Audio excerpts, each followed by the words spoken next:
My name is Dr. Vinod Singh Rajshatru. We are live from our Noida office. This is a part of our program from New India High Tech Hub. This is based out of Noida. And today is a very special evening because we have invited two very important guests. One is not very far from, he's from Gurgaon, living in the Cyber Hub area and getting along with many high-tech guys. And we have another guest from Silicon Valley. Has come to India to make some amazing contribution from the blockchain industry. Today's topic we have selected is very relevant for our country.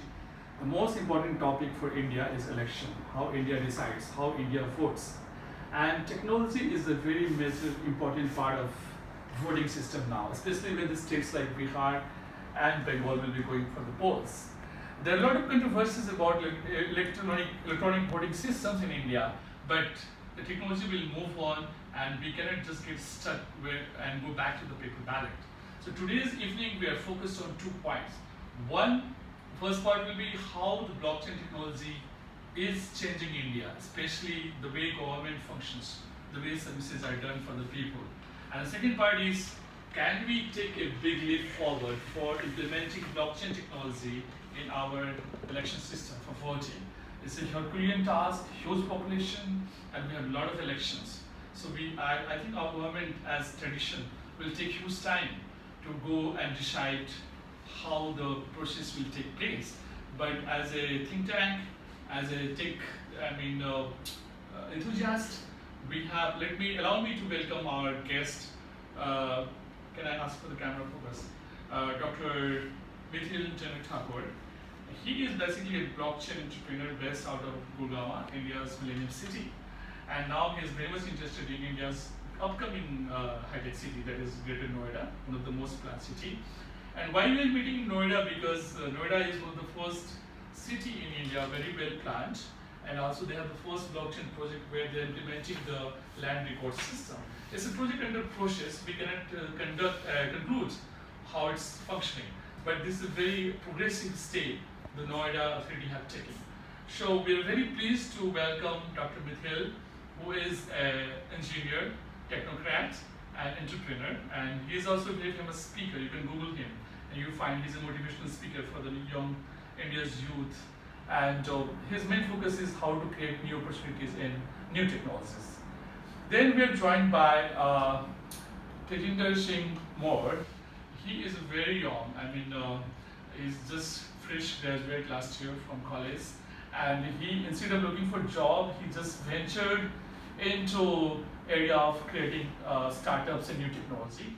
And he was lucky enough to be selected by the Trappers, America's most famous blockchain university, Trappers, who is one of the famous Bitcoin millionaire. So he will be sharing his experience from Trappers and how he can motivate the youth. So coming back to the topic, why we are discussing blockchain? Because this is the latest technology in the market, in the town. And when we are talking about self-reliant India, Atmanirbhar Bharat, I think the key of this slogan is technology. Can we innovate? Can we be up to date? Can we catch up with the competitors like China and the technology leaders like USA? To get into details of these things, what is blockchain? For most of you, this is the first time. But for those who are into technology and into technical fields, it's a very common technology getting popular, in big cities. So, is blockchain going to be the next revolution in India, just like internet or mobile technology, or is it mere hype? I think today our experts will make it very clear. So, coming back to Dr. Mithil, Yes. As per your experience of working with Government of India and different state governments, how do you see that blockchain can redefine the way India sees technology? It can leverage technology like blockchain to make great leap forwards into the catch up with the China and other countries. Your views, please. Yes, thank you so much, Dr. Singh, for having me here and for the wonderful introduction. So, yes, coming back to your question. So, I'll start with a statement that our country, India, is a very young country, and since at least last 15 years, India has been at the forefront of technology and accepting new technologies. And because of that, today India is considered as the tech haven where the best tech companies are based out of, and how blockchain can add value to this. So I would say our core use case which blockchain brings to the market is the cryptocurrency and the payments which are based using cryptocurrency.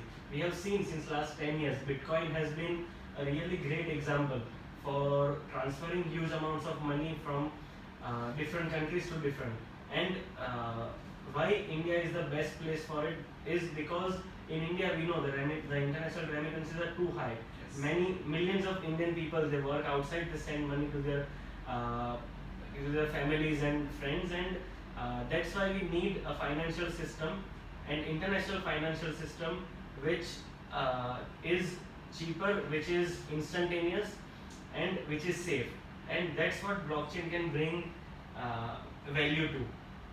If our government supports us, and if our government forms proper regulations around cryptocurrency and blockchain, we can implement such a system which can save billions of dollars for Indian people and for global people in a single year. Yes. So I think this is just a start, but yes. So what is the gist from Mithil's first comment is that government is the key policy maker behind pushing this industry. If government comes forward with latest policy making decisions, our entrepreneurs and youth are ready to match any other country. Because we will discuss in the following columns, Indians are leading this blockchain revolution, but not in India. They are leading it in the United States. This is something either fortunate or unfortunate of our country, which is the right time to debate and discuss whether we can bring back those talented companies or not. And this is the best example today to talk with Tejinder Singh more. Tejinder chose to go and study blockchain in USA, right? Yeah. In Ivy League, and then he decided to come back and do startups in Gurgaon and Delhi NCR. I would like to know first, how did you choose not IIT but Rappers University? Please. So definitely IIT has its own potential. Okay, I won't criticize that, and it's more of the attitude in these colleges right now is to move towards a very well-paid job and everything. But what you need with the blockchain space right now is a very research-oriented mindset, and this is what comes in the US, that a lot of people are actually talking about the technology and just not the use cases like cryptocurrency. And you have a very good community, and most of the projects have actually started in the US. So that actually brought my interest of moving towards that place instead of staying here in India and learning from where it all started from. So yeah. So as we can see, US is the leading country right now in use of blockchain technology, and they are leading it in different products also, this fintech or this payment system. And as our guest Mithil said that India is the largest remittance country, more than 80 billion US dollar per year, and we lose almost 7 to 10 US dollar just to the bank's fees. True. So, do you want to save your money when you send money from Dubai to India? You know how much you can save? You can save more than 10 to 20%. And for that, who can help you? Of course, government needs to come out with the policy and RBI needs to confirm it, but the startups in India in blockchain and fintech technology can really help you. And for that, you need to get into detail. What is blockchain technology? What is cryptos? And what are these token systems? So again, I will continue with Tejinder Singh more. There are certain impression that India, some countries are going for election system, voting system based on blockchain technology.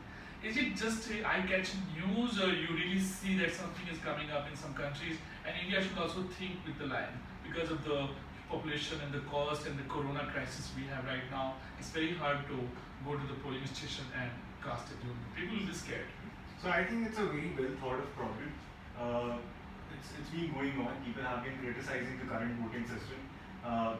We see problems like people are not in their own constituency and they're not able to vote. And it's the first right you get is like right to vote. Every person has the right to choose their leaders. We're proud of it. Yeah, and we are not able to because either we are moving, we are starting somewhere else, and you have to actually move to that your own hometown to actually vote for somewhere. So it totally makes sense to me to actually move to an internet platform where you can vote easily and efficiently and on a single go. Now the question arises: does it have the same kind of security, and is it tamper-proof that the kind of the EVM machines are like? So think blockchain actually brings that confidence in this particular scenario where you can have a tamper-proof system and you can vote very easily. So I think yeah, we're moving in the right direction with this. Yeah. Yes, thank you, Dinger. I think as a young man, your ideas are very nice to introduce what's happening in the United States can also happen in India. Yeah. But we really lag behind 20 years to catch up with any new technology. And my question goes to Mithil. See the ground reality. Does India have the infrastructure, the support system, the kind of computer network system we need to come out what Tejin was saying, a complete voting system and records and which can be tampered. So how do you see? Do you have the talent, the manpower, the way, the government mind opening? Yes. So I would say for sure we have the talent, manpower, and also government's mind, because we have seen, especially after 2016's demonetization, we have seen that India has become a tech-savvy nation, and especially the young population, and even in tier 3 cities from where I come from. I visited my village a month ago, and even there all the shops are using Google Pay and Paytm. So I think the infrastructure is getting ready, as we have over 50 crore smartphones in India right now. So we have the infrastructure, we have the government who is supporting new technologies.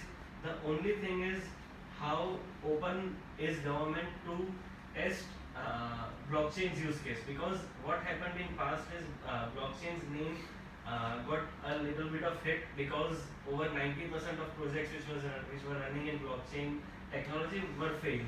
But the reason for that was, whenever a new technology comes, people try to fit that technology in any use case possible. But that should not be the case. You should identify the proper use case of a technology which requires time. It requires 5 to 10 years for a technology to find its fit, where it is exactly. So sorry to interrupt you. How many engineers in India understand blockchain technology as of now? I think the number is very less. We have over 4 million to 5 million engineers. I am talking about computer science engineers, not mechanical, civil, all those. We have over 4 to 5 million computer science engineers, but I think not more than 500,000 of them understands blockchain. But the main reason for that is we haven't identified a proper use case of blockchain.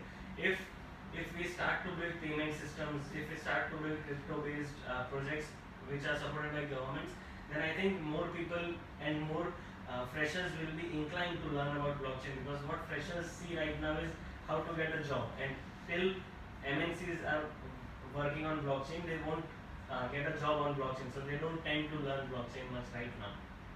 That's why it's one of the most highly paid section in India in the world. If you are a blockchain engineer, you can expect a very high. Definitely. That is true, because there are yes. You're watching it, sure. Now coming to TZ, when we're talking about creating a new voting system, and we already have some examples in the United States, where they say Follow My Vote is a small software company tested it in one of the small county. They are using driving license or something for KYC system, because you have to prove your government identity. In India, the Aadhaar has been almost like omnipresent, okay? It's well accepted. Do you think by using Aadhaar and some other documents, because every Indian have it now, we can really use the smartphone technology and get people, to have their voter ID and vote for the right candidate? How much time India needs to, get aware of this technology and go ahead? So it's a great platform. We have a very unified platform of putting this very unique identifier for every person and identity, and we should definitely use this for the voting mechanism also. Okay, either you can even use the e-voting ID also. It's again it's a unique identification for everyone, and you can couple it. You can use it as a private key, the way you use it in the blockchain system, and couple it with an election public key and make a new digital signature for the person to vote. Okay, so in any process you need certain kind of authentication, and Aadhaar would be our main supporter in this for India for sure. And as Mithil said once that population dividend could be a great factor in reducing costs for India in any technology. Whether it's mobile technology, internet technology, we have the cheapest data right now in the world. Now, some people say that as India moved from I mean, not many people had that telephone system at the home, you know, Mhm. or the broadband, Yeah. and we just moved into Wi-Fi and smartphone. Do you think blockchain offers another opportunity for India, where you know instead of going for automation and mechanization, we directly launch our country into so-called IoT, where you know with the help of blockchain technology, we just get into the another country, you know, Korea, and they have example of IoT. So how do you see this? Is it utopian idea, or is it possible for India to great leapfrog? You know, not exactly get into automation, but just get into IoT. Yes, actually it's possible because actually the world should have been like this. Actually, what blockchain offers is uh, how blockchain offers security is through its distributed nature. That the data should not be in a single server sitting in a company's building, but it should be distributed. And all the people whose data is in there should own their own data. So I think it's still possible with India as the rural population comes and becomes digital. I think it is possible that if a blockchain based infrastructure is built uh, in a way that it can sustain India's huge population, then it will be a great step not only for India but also for the blockchain technology. While you know, because many countries are still trying to are still thinking if they should accept blockchain technology or not. But India can set an example that yes, blockchain technology can be used at a large scale, and and by doing this, we can be at the forefront of being able to utilize a new technology. So, Tejinder, what are other countries like? I was told that Russia is trying something like this, or any other East European countries? So Estonia actually started off with because they issue identity to their nationals. What is kind of like a digital signature, SHA 1 and 2. What they use for all their banking requirements, and then they actually introduced this new functionality, a new way of using it for voting. They call it voting. It's a little bit different from blockchain, but it was one of the few initial steps that people took towards electronic voting in an encrypted way. A lot of people have actually done it on small levels, and Australian Postal Service, a lot of, you gave an example like Follow My Vote has done it in USA. So yeah, it has been in an experimental stage throughout the world. A lot of people have been trying it. Dubai is also planning towards moving towards it. So As a tech guy, you guys may be concerned about investment, but you know, for the leaders in India, for Prime Minister, for Finance Minister, the most important topic is how much investment is required to upgrade our network, our data system, our data storage, you know, full support. Like, you know, Dhirubhai Ambani's son, Mukesh Ambani rightly said data is the new oil. Yeah. And India could have the huge data bank, largest. Yeah. But how much storage capacity we have built, or you have to build, to protect the data from the hackers. I mean, we can't rule out that it can be hacked, right? Actually, Yes, so definitely.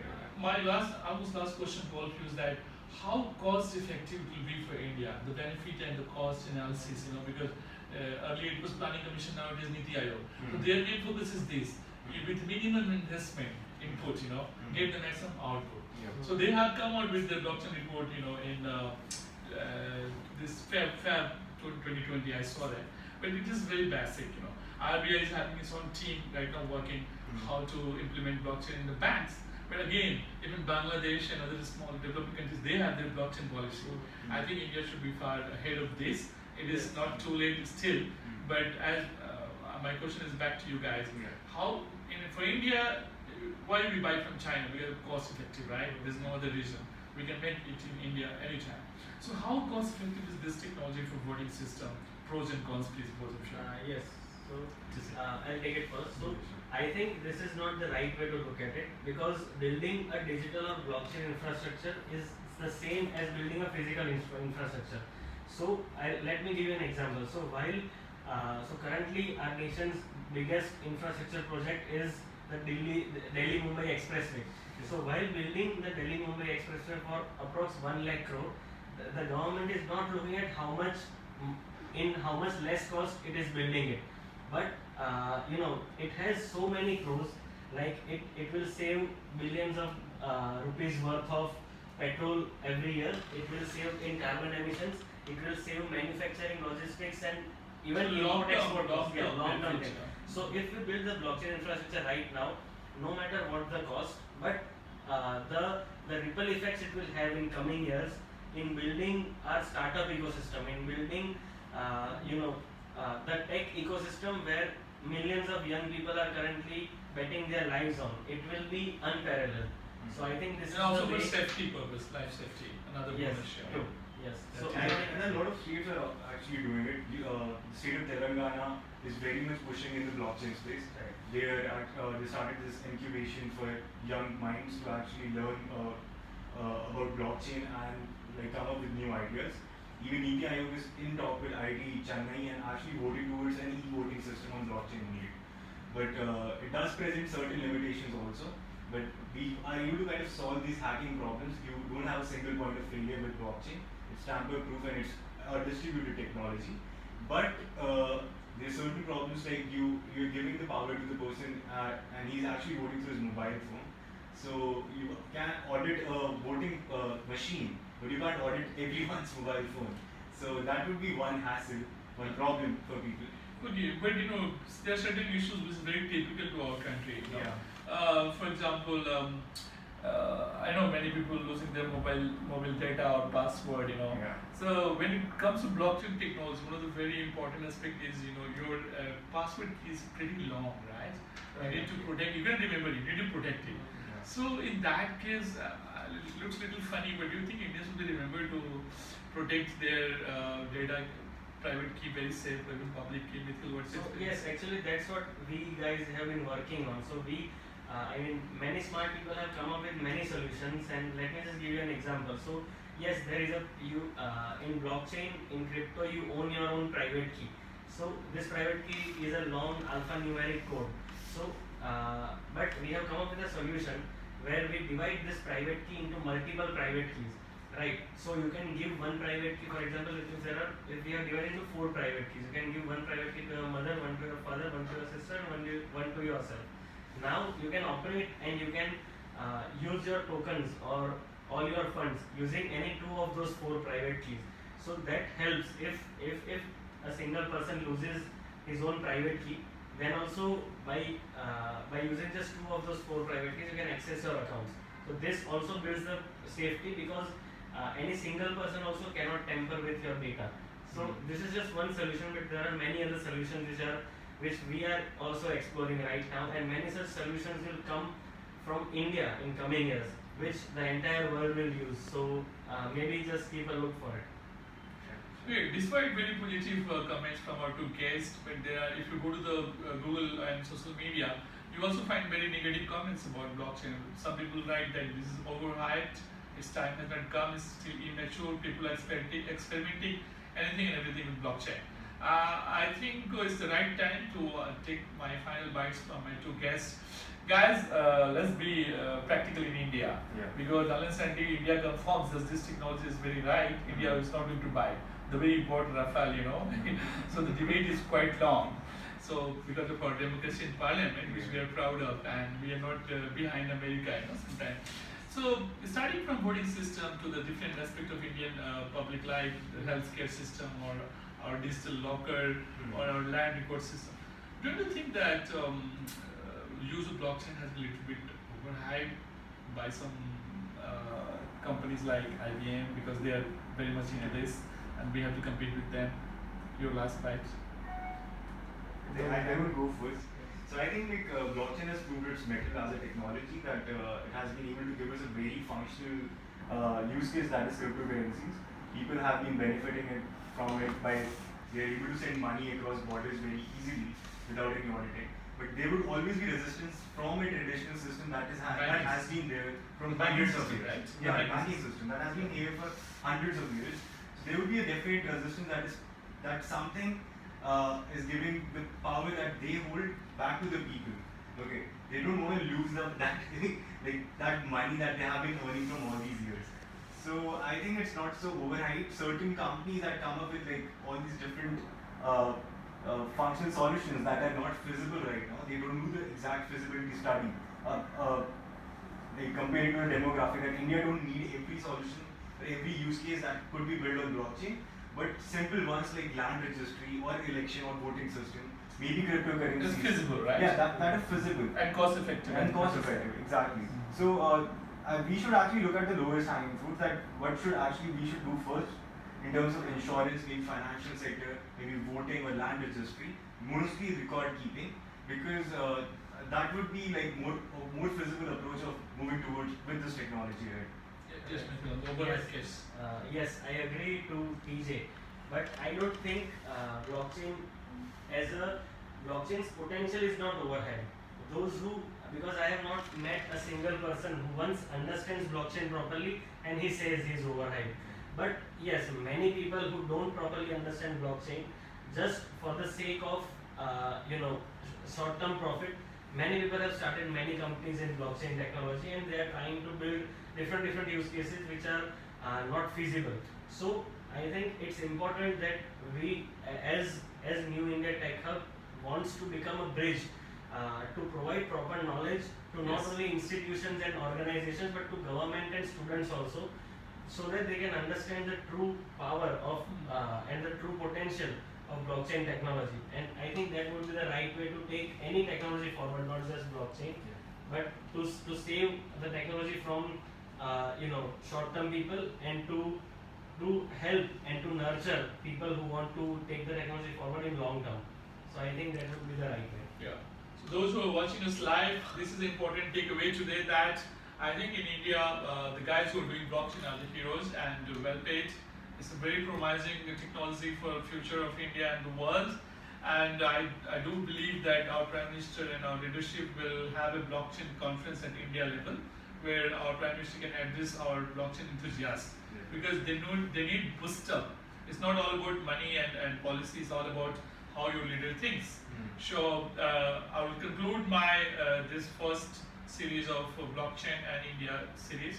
What we conclude today is that voting system in India must catch up with technology. We should not. We should have to protect our life as long as we can. And if India is leading this technology in different countries, why not we have to implement it first in our country? Why to implement last in our country? Right. So taking this perspective, I would like to conclude that blockchain is not something one small group of people can come out, and that's why we still don't have big companies in blockchain like IBM and others. We have to compete with these big giants, and for that we need a huge collaboration, not only from Telangana, T-Hub and Gurgaon, but the whole India should come together. And all IITs come, instead of working separately in IIT in Chennai and Mumbai, I think IITians should gang up together, right from Silicon Valley till Delhi, and come out with a policy and ask the government what is support required. As you know, Indians keep sending money outside inside for their education, for their families, and we lose billions of dollars in this because you have to do it in USDT, US dollar. If you use blockchain technology, I think many banks will be out of business. I'm sorry for that. Many friends of mine are working in the banks also. So in these hard times of Corona, many people are, challenging what to choose next in their life. And we welcome you to join us for understanding the blockchain technology. It's not about how deep is technology and how high it is as like rocket science. People start from their garage like Elon Musk, and now today he's sending his space shuttle, SpaceX. That is something private sector in India should think. Government has given us enough space to innovate, and we should gang up together. So today's initiative from New India Tech Hub in Noida is concluding, and our message to all the youngsters in the NCR and all across India is that get in touch with us, meet those guys who are leading the blockchain technology. We can combine. You have a lot of talent, just like blockchain has a lot of potential. What we need is that we have to make sure where we can use, where we can't use. That's the conclusion for today, and I'm sure the Election Commission of India has a debate on this in Tamil Nadu, and the debate will continue. This is a part of that, and in future, many of my friends will be working for Election Commission of India and have a very good, free, fair, transparent voting system. And may it start from Bihar. Why not? That's my hometown. So I'm saying good night to all of you, signing off from Noida office. And let's support our Tech Hub in Noida, New India. And I thank my two first guests coming from Gurgaon, despite huge traffic, and they'll have to face it. So I hope in future we can do more live shows. Yes. So signing off on Facebook and YouTube, and thanks Mithil Thakur and Thank you. Tejinder. Thank you. Thank They you, all are Dr. full-time blockchainers. I'm a part-time, so excuse me if there's any mistake in my explanation. You can find a lot about blockchain if you Google it and YouTube it, but you can always talk to us and we can take you very close. Yes. It's all about knowledge and information, and India is free country. There's a free flow of information, and you have the right to know how blockchain can change the democratic system of India. Thank you very much, Mithil and Tejinder, Thank you. and thank Thank you you all the everyone. audience. Sorry we couldn't take your questions, but because this is the first chapter, and we will continue interacting with you on the messages in the message box. So thank you, Delhi. Thank you, Noida. Bye bye, and thanks our camera person for helping us to record this Thank you. studio. Cheers.